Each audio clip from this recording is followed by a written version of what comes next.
हम कर रहे हैं टेंसेस पार्ट 5। टॉपिक है हमारा सिंपल पास्ट, और जिसे हम पास्ट इनडेफिनिट भी कहते हैं, या सिंपल पास्ट कह लो या पास्ट इनडेफिनिट कह लो। सबसे आसान रूल अगर मैं बात करूँ तो जितने भी टेंसेस हैं उन सब में से सबसे आसान और बेसिक रूल इसी का ही है, सबसे इजी। यानी वर्ब की हमें सेकंड फॉर्म यूज करनी है, और वर्ब तो आपको पता ही होगा, कोई भी चीज यानी क्रिया, कोई भी काम हो रहा हो उसे वर्ब कहते हैं। हमें सिर्फ सेकंड फॉर्म यूज करनी है वर्ब की इसमें। तो ये बेसिक रूल है अगर हम बात करें सिंपल पास्ट का। एक्शन हैपन इन पास्ट, हम इसका यूज कहाँ करते हैं वो आगे आने वाली स्लाइड में भी आसानी से मैं उसे समझा दूंगा, बिल्कुल आपको समझ आ जाएगा। जैसे कोई भी अगर एक्शन पास्ट में हो और बहुत पहले हो चुका हो तब हम इसका यूज करते हैं सेकंड फॉर्म का। जैसे और अगर हाल फिलहाल भी हो और पास्ट का इवेंट हो तब भी यूज करते हैं, पर रिसेंट के लिए नहीं करते। रिसेंट के लिए हम परफेक्ट टेंस यूज करते हैं, प्रेजेंट परफेक्ट, जिसमें मैंने बताया था हैज और हैव और वर्ब की थर्ड फॉर्म। तो इसमें क्या है, जैसे यहाँ एग्जांपल देख सकते हैं हम, I saw a movie last week, यानी पिछले हफ्ते एक मूवी देखी थी, तो मैंने क्या यूज किया, यहाँ सी की सेकंड फॉर्म मैंने यूज करी। सी की सेकंड फॉर्म क्या है, सॉ। जैसे I finished work and walk to the bench and met my friends, ये तीनों जो है ये फाइनली यहाँ पे भी फिनिश की सेकंड फॉर्म यूज हुई है, यहाँ पे भी वॉक की सेकंड फॉर्म यूज हुई है, और यहाँ पे मीट की सेकंड फॉर्म यूज हुई है। तो अगर हमें कोई भी अगर बात बतानी हो पास्ट में, कोई इवेंट, और उसको एक तरह से ऑर्डर से बताना हो तब भी हम इसे यूज करते हैं। जैसे फिनिश, आई फिनिश्ड वर्क, पहले मैंने काम खत्म किया, फिर उसके बाद मैं बेंच की तरफ गया, और उसके बाद मैं अपने फ्रेंड से मिला। तो सिंपल पास्ट के कोई इवेंट है तो वो यहाँ पे इस रूल के थ्रू हम कर सकते हैं। तो बहुत ही सिंपल है, यानी सेकेंड फॉर्म यूज करना है। अब उसकी बात आती है तो यहाँ देखो, use to refer to action that were completed in a time period before the present time, यानी हम इसे सिंपल जो पास्ट में कोई काम हो चुका हो उसके लिए यूज करते हैं। इसमें क्या चीज, किस चीज की सबसे ज्यादा अगर वैल्यू बात करें, जैसे कि the process of performing the action is not important. इसमें एक्शन इंपॉर्टेंट नहीं है, क्योंकि एक्शन वहां इंपॉर्टेंट होता है जहां पे कंटिन्यूटी हो, जहां पे हम आईएनजी लगा के सेंटेंस को फ्रेम करते हैं, चाहे वो हमारे पास प्रेजेंट कॉन्टिन्यूस हो या फिर पास्ट कॉन्टिन्यूस हो।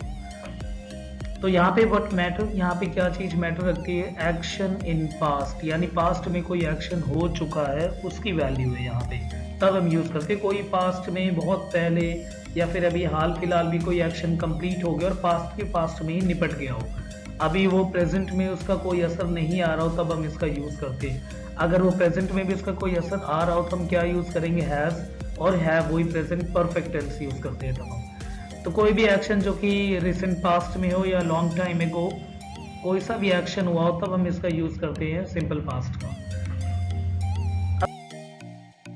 देख लेते हैं एक बारी सिंपल पास्ट टेंस की अगर हम बात करें सिचुएशंस।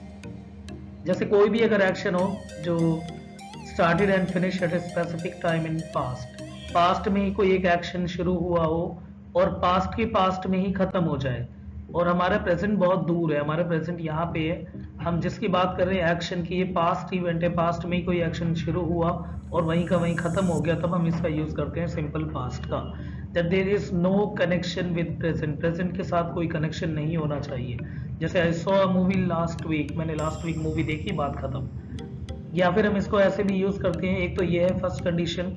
अब अगर हम बात करें सेकंड कंडीशन के लिए तो वो ये रही second condition, to describe the several action in past, past के कई एक्शन को अगर ऑर्डर वाइज बताना हो तब भी हम इसका यूज करते हैं, जैसे अभी मैंने बताया फाइनली।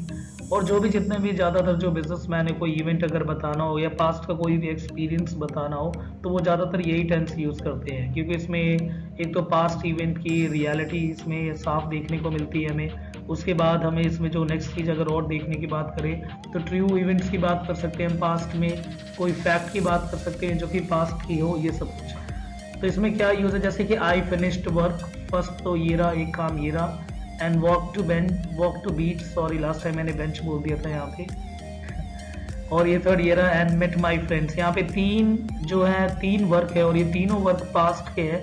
हमने इसे प्रॉपर ऑर्डर में लगा लिया, पहले उसने काम खत्म किया, फिर बीच पे गया, फिर वहां पे अपने दोस्तों से मिला।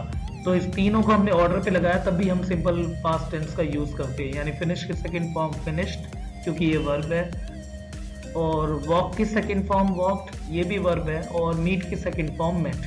तीनों को हमने एक ऑर्डर से लगा लिया, तो यहाँ पे भी हम सिंपल पास्ट टेंस का यूज करते हैं। और कौन कौन सी कंडीशन है देखते हैं हम। Action started and finished in the past, ये जैसे कि कोई भी एक्शन जो स्टार्ट हुआ और फाइनली फिनिश हो रखा हो पास्ट में, जैसे कि I lived in America for 5 years, 5 साल तक, तो 5 साल तक अमेरिका में रहा मैं, तो फॉर 5 ईयर्स यानी 5 साल तक, तो एक एक्शन पास्ट में शुरू हुआ और पास्ट में ही खत्म हो गया, तो वहां यूज कर सकते हैं, नॉर्मल सी बात है। और ये वाला जो है, ये वाला ध्यान से समझ लेना, इसके नीचे मैंने स्लॉट भी दे रखा है एक, ताकि आप इसको कहीं पे भी यूज कर सकते हो। ये नीचे वाला प्लेस को समझते हैं। Used in sentences that describe the past habit, अगर पास्ट में कोई हैबिट हो तो उसके लिए भी हम इसका यूज करते हैं। और कई बार आपने कई बार ये देखा होगा कि यूज टू लगाते हैं। यूज टू का भी मतलब यही है कि पास्ट में कोई एक एक्टिविटी हुई है और उस एक्टिविटी का अभी प्रेजेंट के साथ कोई भी कनेक्शन नहीं है, ठीक है। जब जैसे कि I use to go cinema when I was young, जब मैं जवान था तब मैं सिनेमा जाता था, तो यानी जब जवान था जब जाता था, अब नहीं जाता हूँ, पर ऐसा नहीं है कि मैं अभी भी वैसे जवान हूँ। आई यूज टू गो सिनेमा, ठीक है। तो सिनेमा, जैसे कि यूज टू का मतलब यहाँ पे, यूज टू का मतलब एक पास्ट की कोई हैबिट है पर अब उसका कोई कनेक्शन नहीं है प्रेजेंट के साथ, तब भी हम इस यूज टू का यूज करते हैं। तो यहाँ पे भी सिंपल पास्ट का यूज करते हैं। बिल्कुल ही सिंपल है कि यूज टू लगा के कुछ भी बोल दो, यानी वो पास्ट का एक इवेंट है जो कि पास्ट में ही खत्म हो गया, अब उसका कोई कनेक्शन नहीं है प्रेजेंट के साथ। तो हैबिट बताने हो या कोई एक्सप्रेशन बताना हो या फिर कोई एक ऐसी आदत या कोई भी ऐसी चीज जो कि पास्ट में थी अब वो नहीं है, तो हम इसका यूज करते हैं। बहुत सिंपल है यूज करना। जैसे I use to like ice cream when I was child, तो सिंपल आ जाएगा आई यूज टू, यहाँ पे आपको वो लगा देना जो आपको पहले पसंद था अब नहीं है, व्हेन आई वाज, और जब आप थे जिस टाइम पीरियड पे वो लगा देना। तो स्लॉट है, इसको आप कहीं पे भी यूज कर सकते हैं। इसे जितना ज्यादा रिवाइज करोगे इस वाले उसको, तो उतनी अच्छी तरह से बोल सकते हो। I use to dash when I was dash. तो अब हम यहाँ पे हमारे फाइनली सिंपल, और थैंक्स फॉर हियर। और ज़्यादा वीडियो देखने के लिए चैनल पे बने रहना और सब्सक्राइब कर लेना बाकी। और टारगेट ये है कि हम आगे और भी बहुत करने वाले हैं। फटाफट मैं ये बस ये जितने भी टेंसेस वाले ही हैं इसे कवर करूं, फिर इसके बाद हम बाकी करेंगे और भी ग्रामर के सब कुछ, जिसमें डायरेक्ट इनडायरेक्ट और बाकी सब कुछ होने वाला है। तो छोटी वीडियोस बना रहा हूं ताकि आप जल्दी देख सको और बिल्कुल आसानी से समझ सको। Okay, thank you.